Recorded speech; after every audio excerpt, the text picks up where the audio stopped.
Hello, dear students. Once again, welcome in the online class of subject Basic Mathematics. I am Neha Agrawal and I am a faculty at the Department of Mathematics from NIT Polytechnic, Nagpur. Topic of our today's lecture is Problems on Inverse of a Matrix by Adjoint Method. अब हम देखते हैं course outcome. Apply the concept of algebra to solve engineering related problems. So let's see what are the learning outcomes. So after watching this video, you will be able to know how to solve problems on inverse of a matrix by adjoint method. आज का topic start करने से पहले एक बार हम देख लेते हैं कि लास्ट लेक्चर में हमने क्या पढ़ा था. तो लास्ट लेक्चर में हमने एडजॉइंट मेथड से inverse of a matrix find out करना सीखा था. हमारा टॉपिक का नाम क्या था? Inverse of a matrix bye adjoint method. उसमें हमने लास्ट लेक्चर में दिए हुए मैट्रिक्स से इनवर्स मैट्रिक्स इट मीन्स कि ए इनवर्स फाइंड आउट करना देखा है. तो वहां पर हमने जो प्रॉब्लम सॉल्व किए हैं तो वहां पर भी हमने A inverse he find out किया था. लेकिन जो मैट्रिक्स दिया हुआ था वह मैट्रिक्स किस तरह का था? वह मैट्रिक्स 2x2 ऑर्डर का था. ठीक है, उस मैट्रिक्स का ऑर्डर क्या था? 2x2. ओके, जब 2x2 मैट्रिक्स गिवन रहा तो A inverse by adjoint method कैसे फाइंड करते हैं यह हम देख चुके हैं. अब हम inverse of a matrix A inverse he find out करना सीखने वाले हैं एडजॉइंट मेथड से. लेकिन अब हमारे पास जो मैट्रिक्स दिया हुआ है उसका ऑर्डर कैसा है? उसका ऑर्डर है 3x3. ठीक है, तो पहले 2x2 ऑर्डर स्क्वायर मैट्रिक्स के लिए हमने देखा और आज हम देख रहे हैं 3x3 ऑर्डर स्क्वायर मैट्रिक्स के लिए. ठीक है, तो कंसेप्ट वही है. आप सभी ने एडजॉइंट मेथड से एडजॉइंट ऑफ मैट्रिक्स जैसे adjoint of A find out करना देख चुके हैं. ठीक है, वो स्टेप यहाँ पे भी वही सेम एज इट इज ही करना है. सिर्फ एक लास्ट की स्टेप क्या हो जाती है, यहाँ पर ऐड हो जाती है. ओके, तो एक बार फिर से ध्यान देते हैं और इसका सॉल्यूशन स्टार्ट करते हैं. तो देखिए कि हमारा सॉल्यूशन किस तरह से हो जाएगा. सबसे पहले हम क्या करते हैं, जो मैट्रिक्स दिया हुआ रहता है वह मैट्रिक्स लिख लेते हैं. ओके, उसके बाद हम क्या करते हैं, जो दिया हुआ मैट्रिक्स रहता है उसे डिटर्मिनेंट फॉर्म में लिखते हैं. कैसे लिखते हैं? डिटर्मिनेंट के फॉर्म में. ओके, तो हमने मैट्रिक्स ए को डिटर्मिनेंट ए के फॉर्म में लिख लिया. उसके बाद मैंने आप लोग को कहा था कि क्या करना है, कॉमा दे के साइन लगा लेना है. तो पहले हमेशा प्लस के साइन से स्टार्ट करेंगे. Plus minus plus, minus plus minus, plus minus plus. ठीक है, रो वाइज देखो या फिर कॉलम वाइज, आड़े में देखिए या फिर खड़े में देखिए, दोनों ही तरीके से आप देखते हो तो आपको क्या दिखाई देगा कि जो साइन है वह कैसे आ रहे हैं, अपोजिट आ रहे हैं. ओके, उसके बाद मैंने कहा था आप लोग क्या करेंगे, फॉर अंडरस्टैंडिंग अपने समझने के लिए यहाँ पर कोफैक्टर्स लिख लेंगे. C11, C12, C13, C21, 22, 23. इसका डिस्क्रिप्शन मैं इसके पहले वाले लेक्चर्स में बता चुकी हूँ हम कैसे लिखते हैं इसे. ओके, कोफैक्टर के लिए हम C लिख रहे हैं. कोफैक्टर की स्पेलिंग C से स्टार्ट होती है इसलिए. और ये 1 1 मतलब पहला वाला जो 1 लिखा है वह रो का रहता है कि पहले रो में आया है, और दूसरी बार 1 लिखा है उसका मतलब कि पहले वाले कॉलम में आया है. जैसे कि यहाँ पर 1 2 लिखा है, तो इसका मतलब क्या हुआ, देखिए रो तो वही है फर्स्ट रो, इसलिए पहली बार में 1 आया, लेकिन अब कॉलम कौन सा है, सेकेंड कॉलम है, इसीलिए यहाँ पर क्या आ गया, यहाँ पर 2 आ गया। ओके, तो ये हो गई हमारी पहली स्टेप। ठीक है, जब भी हमें A inverse matrix find out करना है तो मैंने आप लोगों को कुछ स्टेप्स लिखा के दिए। उस स्टेप्स में फर्स्ट स्टेप क्या है कि सब में पहले हमें क्या करना है, जो डिटर्मिनेंट ए हम लिख रहे हैं उसकी वैल्यू फाइंड आउट करना है। ओके, तो हम इस डिटर्मिनेंट को 3/3 डिटर्मिनेंट सॉल्व करना हम सभी को आता है। हम किस तरह से सॉल्व करते हैं, हम सब में पहले ये क्या कर लेते हैं, फर्स्ट रो को ले लेते हैं, ये हमारा फर्स्ट रो। ओके, तो इसे हम लेते हुए यहाँ पे फिर साइन लिख लेते हैं, प्लस माइनस प्लस, इस तरह से हम स्टार्ट करते हैं इसका सॉल्यूशन। ठीक है, ओके, तो देखिए इसके बाद हमारी जो फर्स्ट स्टेप है वो क्या रहती है, हम जो जहाँ पर हमने सर्कल किया है वहाँ का पहला वाला नंबर लिखते हैं। क्या नंबर है, वह 1 है। ये नंबर जहाँ आता है उस रो को और उस कॉलम को हम डिलीट कर देते हैं। बचे हुए 4 नंबर्स को हम कहाँ लिखते हैं, डिटर्मिनेंट के अंदर। फिर उसके बाद माइनस का साइन आ जाएगा, ये माइनस, और यहाँ पर कौन सा नंबर दिया हुआ है, -1 दिया है, तो ये क्या हो गया, फिर से ये फर्स्ट रो, लेकिन अब कौन सा कॉलम, सेकेंड कॉलम डिलीट हो गया। ठीक है, तो क्या बचा, 0 1 1 1। ओके, उसके बाद +0, तो +0 फर्स्ट रो में, लेकिन कौन से कॉलम में, थर्ड कॉलम में, तो ये भी डिलीट हो गया। अब क्या बच गया यहाँ पे, 0 1 1 2। यहाँ पर भी क्या करना है आप सभी को, ये से पहली वाली स्टेप लिखना है, बाकी आप लोग कैलसी में डालकर सॉल्व कर सकते हैं। ठीक है, अभी लेकिन हम यहाँ पर मैनुअली कर लेते हैं। तो देखिए 1, अब क्या करना है, ब्रैकेट लेना है, अब क्रॉस मल्टीप्लिकेशन करेंगे। क्रॉस मल्टीप्लिकेशन आप सभी को आता है, कैसे करते हैं, इस तरह से ये नंबर से ये नंबर को मल्टीप्लाई करेंगे, ये नंबर से ये नंबर को। ओके, तो क्या हो जाएगा, 1 × 1 1, उसके बाद हमेशा माइनस का साइन, 1 को 2 से मल्टीप्लाई करिए, 1 × 2 2। Okay, bracket complete, this minus minus gate, ये दोनों माइनस का मल्टीप्लिकेशन हो जाएगा, मल्टीप्लिकेशन, तो मल्टीप्लिकेशन होने से क्या हो जाएगा, ये plus, minus minus get plus, ये 1 जैसे का वैसा। फिर से हम ब्रैकेट देंगे, डिटर्मिनेंट में फिर से 2/2 ऑर्डर का डिटर्मिनेंट है, क्या करना पड़ता है, सिंपली क्रॉस मल्टीप्लिकेशन करके इसे भी सॉल्व करना है। तो 0 से 1 को मल्टीप्लाई करें, गुणा करें तो 0, उसके बाद हमेशा माइनस का साइन, 1 से 1 को मल्टीप्लाई करेंगे तो 1, ये 0 है। अब 0 से हम इस डिटर्मिनेंट, 0 से किसी भी टर्म को मल्टीप्लाई करते हैं तो क्या आ जाता है, 0, तो हम इसका मल्टीप्लिकेशन नहीं लिखते क्योंकि यहाँ बाहर 0 है। ठीक है, इनका करेंगे हम सोल्यूशन और फिर बाद में तो हमको सिर्फ 0 से ही मल्टीप्लाई करना है, तो वह ऑटोमेटिकली क्या आ जाएगा, 0 आ जाएगा, इसलिए हम यहाँ पर 0 लिख देते हैं। Equal to 1 2 minus 1 - 2 -1। ठीक है, ग्रेटर नंबर का सिंबल लगाया, +1 0 - 1 -1 1 × -1 -1। ओके, प्लस का साइन एज इट इज, 1 × -1 -1। ध्यान देंगे सभी इस स्टेप्स पे, -1 और ये प्लस माइनस, फिर से -1, माइनस माइनस गेट प्लस, 1 + 1 2, दोनों का ही साइन सेम है, तो यहाँ पर क्या आ जाएगा, माइनस का साइन।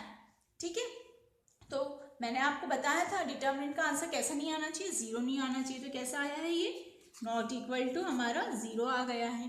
तो ये हो गई हमारी फर्स्ट स्टेप। ओके, इसके बाद हम क्या करते हैं, इसके बाद हम कोफैक्टर्स फाइंड आउट करना सीखते हैं। ठीक है, तो हमें क्या करना है, इन पूरे 9 एलिमेंट्स के लिए क्या करना है, कोफैक्टर्स फाइंड आउट करना है। अब देखिए नेक्स्ट स्टेप में क्या करना है, हमें ये सारे कोफैक्टर्स फाइंड आउट करना है। तो सब में पहले हम हमारा first cofactor C11 find out करते हैं। तो हमने लिखा है यहाँ पे C11। ठीक है, C11 लिखने के बाद में C11 के लिए कौन सा साइन है, प्लस का साइन, तो यहाँ पर क्या लिख देते हैं, प्लस का साइन। ओके, अब ये नंबर कहाँ पर है, कौन सी पोजीशन पे है, दिस वन, ये 1, तो ये नंबर जहाँ रहता है वह रो और क्या हो जाएगा, वह कॉलम डिलीट हो जाएगा इस तरह से। ठीक है, बचे हुए 4 नंबर्स को हमें क्या करना है, डिटर्मिनेंट में लिखना है। ओके, तो हम लिखते हैं इसे 1 2 1 1। ओके, ये हो गया हमारा फर्स्ट वन। उसके बाद हम सेकेंड वन फाइंड करते हैं, C12। C12 के लिए देखिए यहाँ पर कौन सा साइन है, माइनस का, तो आप क्या लिख देंगे, यहाँ पर माइनस का साइन लिख देंगे। अब ये C12 कौन सी पोजीशन है, ये दिस वन, ये पोजीशन है। तो देखिए यहाँ पर क्या है, कहाँ पर है नंबर, फर्स्ट रो में, तो ये फर्स्ट रो को इस तरह से डिलीट कर दोगे और किसे डिलीट करोगे, सेकेंड वाले कॉलम को, तो इसे भी डिलीट कर दिया। तो बच्चे भी 4 नंबर्स कौन से दिख रहे हैं, 0 1 1 1। उन्हें हम फिर से कैसे लिखने वाले हैं, उन्हें हम फिर से डिटर्मिनेंट में लिखने वाले हैं, 0 1 1 1। ओके, इसी तरह से अब नेक्स्ट वन C13, ये हमने इसके पहले भी देख चुका है। ओके, C13 के लिए कौन सा साइन है, प्लस का साइन, तो यहाँ पर अब आ जाएगा प्लस का साइन। कौन सी पोजीशन है, दिस वन, कहाँ पर है, फर्स्ट रो में और थर्ड कॉलम में। क्या नंबर्स बचे, 0 1 1 2, उन्हें आप कैसे लिखोगे, फिर से डिटर्मिनेंट में 0 1 1 2। ओके, ये हो गया। उसके बाद अब हम आ जाते हैं हमारे सेकेंड रो पर। सेकेंड रो पर आइए, सेकेंड रो में क्या है, C21।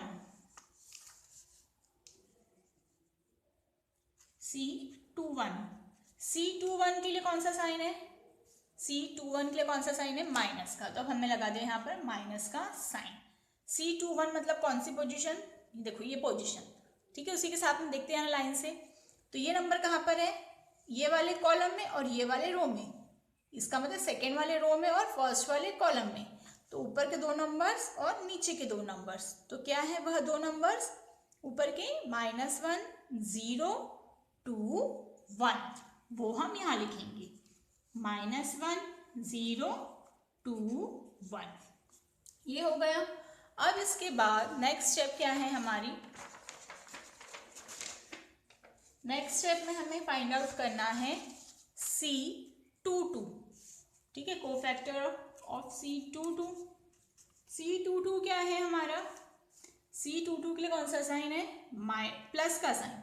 कौन सा साइन है C22 के लिए, प्लस का साइन है, तो यहाँ पर हमने लगा दिया प्लस का साइन। ओके, तो ये प्लस का साइन और ये नंबर कौन सा, ये बीच वाला, तो इसका मतलब बीच वाली रो और बीच वाला कॉलम डिलीट हो जाएगा। तो देखिए कौन से नंबर बचेंगे, 1 1 बचेगा और 0 और 1 बचेगा। ठीक है, लिखते हैं यहाँ पर 1 1 0 1। ओके, यहाँ तक हो गया। इसके बाद हम फाइंड करेंगे C23। C23 के लिए कौन सा साइन है, माइनस का साइन, तो हमने लिख दिया यहाँ पर माइनस का साइन। कौन सी पोजीशन है, ये पोजीशन है, ठीक है, कहाँ पर है ये, सेकेंड रो में और थर्ड कॉलम में है। ओके, प्रॉपर्ली इस तरह से डिलीट करने के बाद देखना क्या बच रहा है, वो दिख रहा है ऊपर 1 और -1, बीच वाली रो को डिलीट किया, नीचे में 1 और 2 लिखा है, क्या लिखा है 1 और 2, तो ये आ जाएगा 1 -1 1 एंड 2। ओके, इसके बाद अब हम आते हैं थर्ड रो पे। तो थर्ड रो का पहला कोफैक्टर क्या है, C31। कौन सा है पहला कोफैक्टर, C31। ओके, ध्यान देंगे सभी, C31 यहाँ लिखते हैं हम C31 के लिए कौन सा साइन है, प्लस का साइन, तो हमने यहाँ लगाया प्लस का साइन। कौन सी पोजीशन है, ये वाली पोजीशन जहाँ 1 लिखा है, तो कहाँ पर है यह नंबर, थर्ड वाले रो में, और कौन से कॉलम में, फर्स्ट वाले कॉलम में, तो इसे हमने क्या कर दिया, डिलीट कर दिया। तो क्या रहेगा हमारे पास, -1 0 1 एंड 1, उसे हम कैसे लिखते हैं, डिटर्मिनेंट के अंदर लिखते हैं। ओके, इसके बाद हम फाइंड करेंगे C32। ओके, क्या फाइंड करेंगे, C32, तो C32 के लिए साइन कौन सा है, माइनस का, तो यहां हमने लगाया माइनस। कौन सी पोजीशन, दिस वन, ये कहां पर दिख रहा है अभी हमें, थर्ड रो में और सेकेंड वाले कॉलम में। इसे डिलीट करने के बाद क्या रहा, 1 0 0 1। ओके, अब नेक्स्ट क्या बचा हमारा, कौन सा कोफैक्टर बचा है यहाँ पर, C33। ओके, तो C33 C33 फाइंड करना है। वेट, तो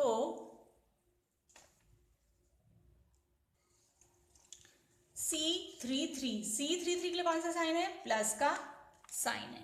ओके, C33 की पोजीशन ये पोजीशन पे है। ये कहाँ पर दिखाई दे रहा है नंबर? थर्ड वाले रो में और थर्ड वाले ही कॉलम में। क्या रह जाएगा यहाँ पर? 1 0 -1 1। ओके, तो इस तरह से हमने क्या करे, सभी कोफैक्टर्स को डिटर्मिनेंट फॉर्म में लिख लिया। अब हमें 2/2 डिटर्मिनेंट सॉल्व करना आता है हमें 2/2 डिटर्मिनेंट सॉल्व करना। अब उसे सॉल्व करना स्टार्ट करते हैं। ठीक है, तो देखिए क्या है, प्लस जैसे का वैसा। क्या करना पड़ता है 2/2 डिटर्मिनेंट सॉल्व करने के लिए?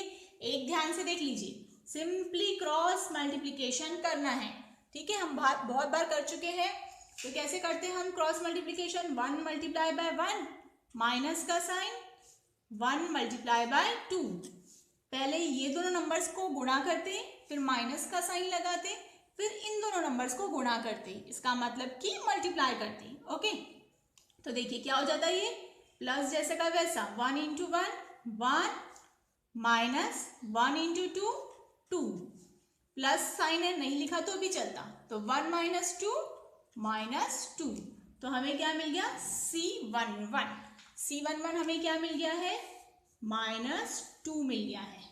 ओके, इसके बाद हम फाइंड करेंगे हम नेक्स्ट वन C12। यहाँ पर भी क्या करना है, हमें सिंपली क्रॉस मल्टीप्लिकेशन करना है।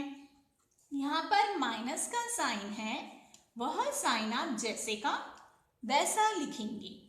अब यहाँ पर ब्रैकेट लगाते पहले और फिर इन दोनों को मल्टीप्लाई करना स्टार्ट करते। तो 0 से 1 को मल्टीप्लाई करेंगे तो क्या आ जाता है? 0 × 1 0। फिर कौन सा साइन लगाना पड़ता है? हमेशा माइनस का। और 1 × 1 1। Bracket complete. Okay, equal to ये minus sign as it is 0 - 1 -1। Okay, और minus minus get plus, minus minus क्या हो जाएगा? प्लस हो जाएगा। और तो सिर्फ क्या बचेगा? ओनली +1। किसकी वैल्यू आई ये? C12 की। किसकी वैल्यू आई? कौन से कोफैक्टर की? C12 की। नेक्स्ट अब हम फाइंड करते हैं C13। C13 के लिए फिर से प्लस का साइन है, नहीं लिखा तो भी चलेगा। इनका मल्टीप्लिकेशन करिए। अब 0 से किसे मल्टीप्लाई करना पड़ेगा? 2 से, क्रॉस में, और 1 से 1 को। तो 0 × 2 0, माइनस का साइन 1 × 1 1। Bracket complete. 0 में से -1 किया तो -1। किसकी value I? Cofactor of C13 की। इसे भी बॉक्स में डाल दीजिए जिससे कि वह हाईलाइट होते रहेगा। अब नेक्स्ट हम फाइंड करते हैं C21। C21 के लिए फिर से सिंपली क्रॉस मल्टीप्लिकेशन करेंगे, इन दोनों का गुना, माइनस का साइन जैसे का वैसा, ब्रैकेट -1 × 1 -1। फिर से माइनस का साइन लगाना पड़ता है, पता है सभी को। 0 से 2 को मल्टीप्लाई करेंगे तो क्या आ जाएगा? 0 आ जाएगा। ब्रैकेट यहाँ पर हमारा कंप्लीट हो गया। इक्वल टू ये माइनस का साइन जैसे का वैसा, -1 -0 -1। ठीक है, और ये माइनस माइनस क्या हो जाता है? प्लस। तो ओनली सिर्फ क्या आया हमारे पास? 1 आया। किसकी वैल्यू है वह? C12 की। ठीक है, इसे भी ब्रैकेट में C12। अब नेक्स्ट हम फाइंड करते हैं C22। इन दोनों नंबर्स का मल्टीप्लिकेशन और इन दोनों नंबर्स का मल्टीप्लिकेशन। प्लस का साइन है यहाँ पर, इसलिए हम नहीं लिखे तो भी चलता है। डायरेक्ट ब्रैकेट लगा देते हैं। 1 से 1 को मल्टीप्लाई करेंगे तो 1, और उसके बाद हमेशा माइनस का ही साइन लगाना है। 0 से 1 को मल्टीप्लाई करेंगे तो 1 आएगा क्या? नहीं, क्या आता है? 0। 0 से कोई भी नंबर को मल्टीप्लाई करें तो क्या आ जाता है? 0। 1 में से 0 को माइनस किया तो क्या आया? 1 आया। किसकी value I? Cofactor of C22। ठीक है, कोफैक्टर ऑफ C22। नेक्स्ट हम फाइंड करेंगे C23। फिर से सिंपली क्रॉस मल्टीप्लिकेशन। माइनस का साइन है, सामने जैसे का वैसा लगाइए, ब्रैकेट लगाइए, 1 से 2 को मल्टीप्लाई करिए, 1 इंटू 2 2, माइनस का sign, -1 into 1 -1, bracket complete, equal to minus bracket 2, minus minus get +1 bracket. ठीक है, कंप्लीट हो गया। माइनस का साइन एज इट इज, 2 + 1 3, तो ये हमें मिल गया C2 3। हमें कोफैक्टर ऑफ C2 3 भी मिल चुका है। नेक्स्ट हम फाइंड करने वाले हैं कोफैक्टर ऑफ C31। ठीक है, तो C31 के सामने में प्लस का साइन है तो नहीं लिखते हैं, क्रॉस मल्टीप्लिकेशन करना है, ये नंबर से ये नंबर को और ये नंबर से ये नंबर को। तो देखिए यहाँ पर -1 इंटू 1 -1, फिर माइनस का साइन हमेशा, और 0 इंटू 1 0, -1 -0 -1, ये हो गया C13। क्या हो गया ये? C13 हो गया। ओके, अब नेक्स्ट क्या है हमारा? C32 फाइंड करना है, माइनस का साइन है तो यहाँ पर हमने एज इट इज लिख दिया। ओके, और यहाँ पर हमें क्या करना है, ये 2/2 डिटर्मिनेंट को सिंपली क्रॉस मल्टीप्लिकेशन करके सॉल्व करना है। तो 1 से 1 को मल्टीप्लाई किया तो 1, माइनस 0 से 0 को मल्टीप्लाई किया तो 0, इक्वल टू माइनस का साइन, 1 - 0 1। ये हमें किसकी value milli? Cofactor of C32 की। ठीक है, अब लास्ट हमें क्या फाइंड करना है? Cofactor of C33। क्या फाइंड करना है? कोफैक्टर ऑफ C33 फाइंड करना है। ठीक है, अब C33 फाइंड आउट करते हैं। देखिए, इक्वल टू प्लस का साइन है, नहीं लिखा तो भी चलेगा।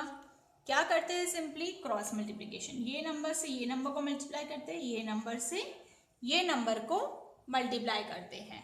ओके, तो देखिए 1 से 1 को मल्टीप्लाई किया तो क्या आया? 1 आया, माइनस का साइन लगाएंगे उसके बाद, और -1 इंटू 0 करेंगे तो क्या आता है? 0 आता है। 0 लिख के ब्रैकेट को कंप्लीट किया तो 1 में से 0 गया तो क्या बचा? सिर्फ 1 बचा। क्या है ये? C33। ठीक है, cofactor, matrix of cofactor C33।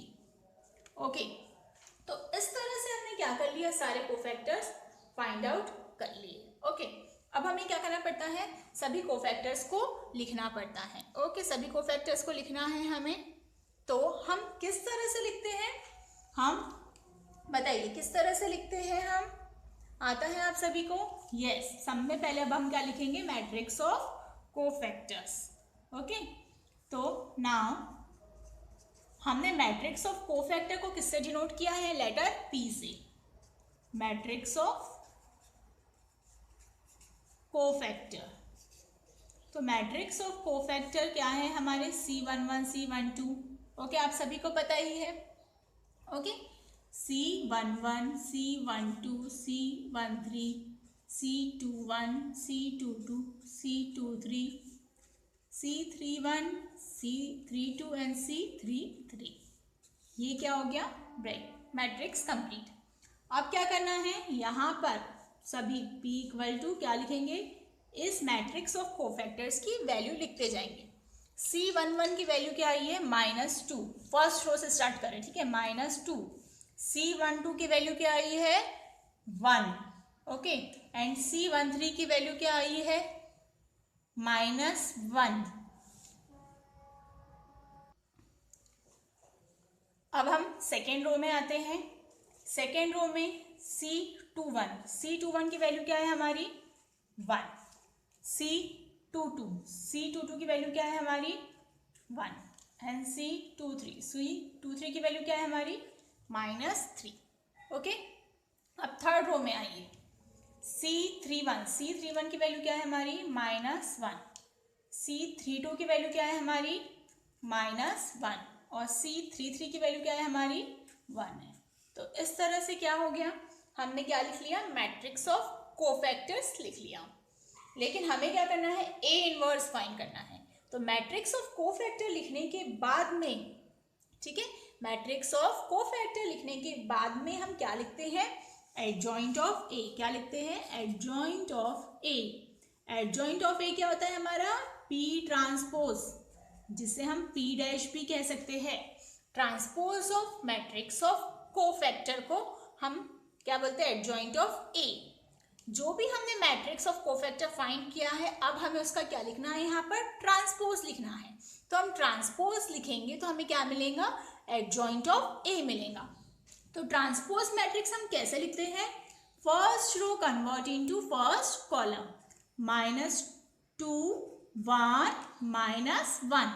Okay, हमने फर्स्ट रो को फर्स्ट कॉलम में लिखा, ठीक है, कंफ्यूज नहीं होंगे, सेम नंबर से, बट हमने ऐसा किया है। Okay, then second row convert into second column, तो सेकेंड रो का 1, फिर उसके बाद फिर से 1, देन -3। इसके बाद third row convert into third column, तो -1 -1 1। तो इस तरह से हमने एडजॉइंट ऑफ ए भी फाइंड आउट कर लिया। लेकिन अभी भी यहाँ पर हमारा एग्जाम्पल कंप्लीट हुआ है क्या, नहीं। अब हमें क्या फाइंड करना है, अब हमें फाइंड आउट करना है ए इनवर्स। ठीक है, हमने ए इनवर्स फाइंड आउट करने के लिए इतना सब कुछ फाइंड आउट किया। तो ए इनवर्स किस तरह से फाइंड आउट किया जाता है, हाँ करेक्ट, बहुत सारे स्टूडेंट्स को याद हो चुका है। ए इनवर्स फाइंड आउट करने के लिए हमने एक फॉर्मूला लिखा था। क्या फॉर्मूला है वह, 1 determinant A into adjoint of A. क्या फॉर्मूला है वह, 1 determinant A into adjoint of A. Adjoint of A को कहाँ लिखोगे, ऊपर लिखोगे, ठीक है, 1 के साथ में इस तरह से डॉट देके। ओके, अपने मन से कुछ भी कंफ्यूजन क्रिएट नहीं करोगे। तो अब देखिए, ये 1 जैसे का वैसा, थोड़ा सा वीडियो को क्या करोगे आप लोग, पीछे करोगे और देखोगे कि हमने डिटर्मिनेंट ए की वैल्यू फाइंड आउट की थी। क्या किए थे हमने डिटर्मिनेंट ए की वैल्यू फाइंड आउट किए थे। देखिए, फाइंड आउट किए थे हमने डिटर्मिनेंट ए की वैल्यू, यही हमारा एग्जाम्पल था। तो हमारे डिटर्मिनेंट ए की वैल्यू क्या आई थी, -2 आई थी। ओके, तो वह वैल्यू हमें कहाँ लिखना है, यहाँ पर डिनोमिनेटर में -2। उसके बाद अब हम क्या करेंगे, एडजॉइंट ऑफ ए क्या है, ये है हमारा। तो ये मैट्रिक्स जैसे का वैसा हम यहाँ पर लिख देंगे, -2 1 -1 1 1 -1 -3 1। तो ये क्या हो गया, ये मैट्रिक्स कंप्लीट हो गया।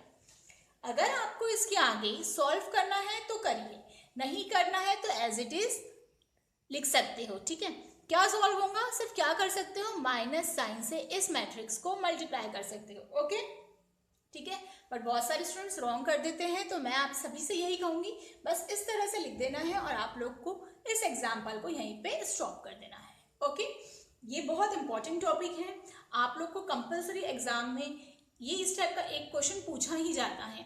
तो आप इसे क्या करेंगे, बहुत अच्छे से ध्यान से 3-4 बार वीडियो को देखेंगे, अपने नोटबुक में नोट करेंगे और इसके सभी असाइनमेंट को कंप्लीट करेंगे। तो ये असाइनमेंट है। ओके बच्चों, तो 5 आप लोग को मैट्रिक्स गिवन है, ठीक है, और उनके आंसर्स गिवन है। क्या फाइंड करना है, ए इनवर्स। मैट्रिक्स ए लिख के सॉल्व करते जाएंगे और यहाँ पर नीचे में सभी के आंसर्स दिए हुए हैं। ओके, तो इसे बहुत केयरफुली सॉल्व करना है सभी को।